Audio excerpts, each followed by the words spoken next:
Terus Yai, Syekh Nahrawi Al-Banyumashi Al-Makki itu siapa sih sebenarnya Yai? Mohon penjelasannya. Syekh Nahrawi Al-Banyumashi Al-Makki ini akhirnya kita banyak hikmah. Kita tahu betapa hebat para guru-guru kita. Makanya jangan lupa sering Fatihah kepada guru-guru supaya robito hubungan batin kita tetap terjalin biar sampai kepada Rasulullah Shallallahu Alaihi Wasallam. Syekh Nahrawi Al-Banyumashi Al-Makki itu asli Banyumas. Beliau itu ayahnya namanya Mbah Yai Imam Reja. Beliau itu diajak ayahnya di usia 10 tahun untuk berangkat haji. Sampai di sana beliau tekad mau mengaji di Mekah. Tapi bukan berarti mau ngaji di Mekah ini Syekh Nahrawi ini masih nol. Karena beliau hidup di Kauman, Banyumas. Di situ ngaji itu sangat kuat. Jadi beliau bekal agamanya sudah kuat. Padahal masih usia 10 tahun. Akhirnya tekad beliau yang sangat kuat itu sampai beliau sedo di Mekah itu di sana.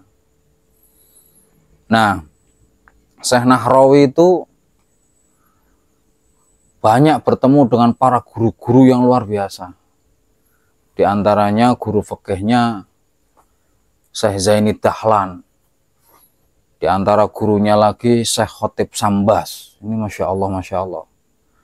Di antara gurunya lagi, kalau tasawuf, beliau guru sanad kemursidannya dari Sayyidi Syekh Saleh Al-Mufti Al-Hanafi. Jadi guru beliau itu Mufti Hanafi di Hijaz sana. Ini memang Masya Allah. Nah, sangke ketekunannya beliau, kealimannya beliau, memang beliau tidak banyak menelurkan kitab-kitab. Tapi beliau sampai mendapatkan darajah siapapun ulama Indonesia yang akan menulis atau menerbitkan kitab, sudah ngarang terus mau menerbitkan kitab, itu harus melalui seleksinya Syekh Nahrawi. Sampai segitu. Contoh, di antara santri-santrinya itu Imam Nawawi Banten, Syekh Nawawi Banten, yang biasa kita kaji kitab-kitabnya. Itu kitab beliau itu sebelum dicetak melalui seleksi Syekh Nahrawi dulu. Di antaranya lagi kitab-kitabnya Syekh Mahfud At-Turmusi. Syekh Mahfud At-Turmusi itu ulama alim, alama, gurunya para guru ulama NU. Itu kitab-kitab beliau juga melalui seleksi dari Syekh Nahrawi. Jadi semua kitab-kitab itu penyeleksinya adalah Syekh Nahrawi.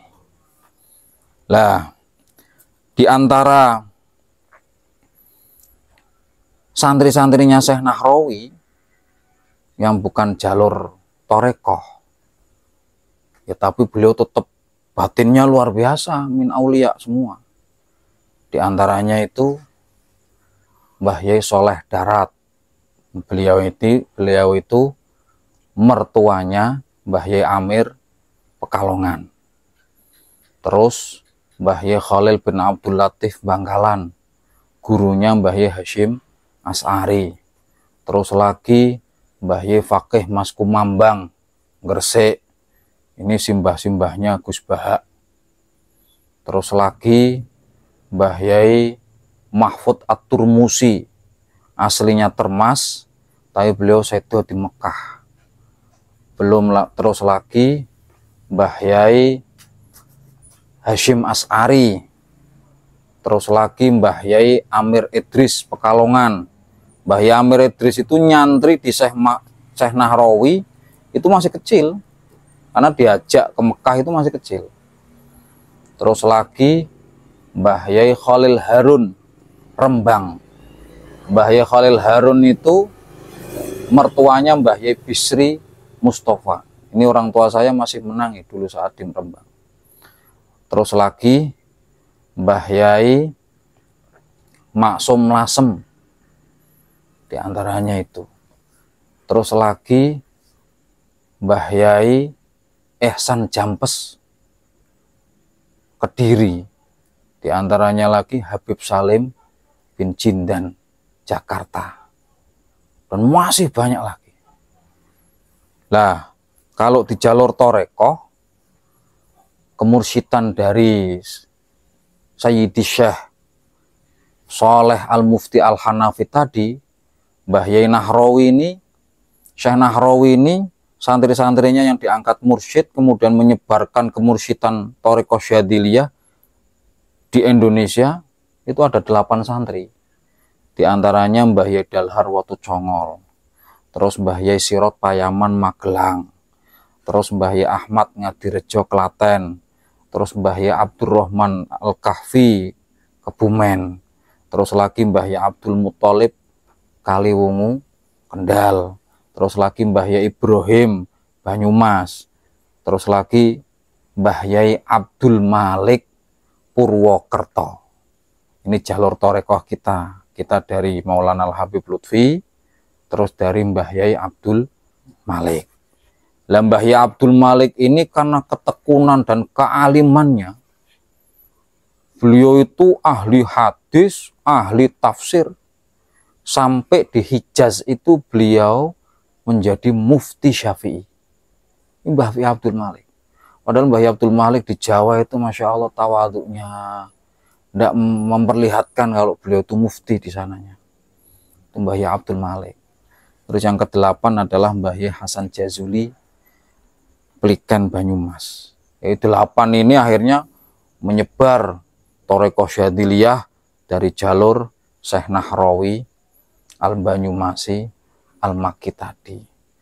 Lah peran utama Syekh Nahrawi terhadap berdirinya NU, hubungan ulama Hijaz dengan ulama Nusantara itu sudah sangat erat. Belum lagi Turki Utsmani saat jaya itu Masya Allah. Cuman akhir-akhir menjelang tahun 26, Turki Utsmani ini melemah.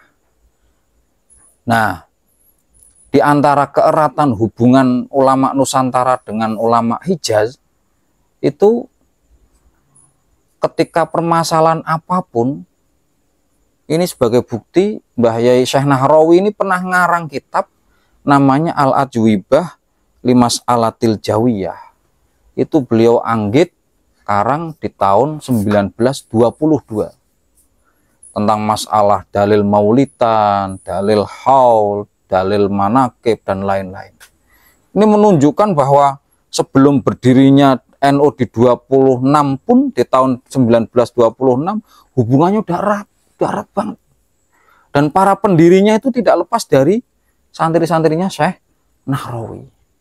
Makanya tidak heran ketika Mbah Yai Hashim As'ari bimbang, walaupun sudah diberi isyarah, beliau minta pertimbangan sang guru, yaitu Syekh Nahrawi. Itu mudah-mudahan kita mendapat keberkahannya.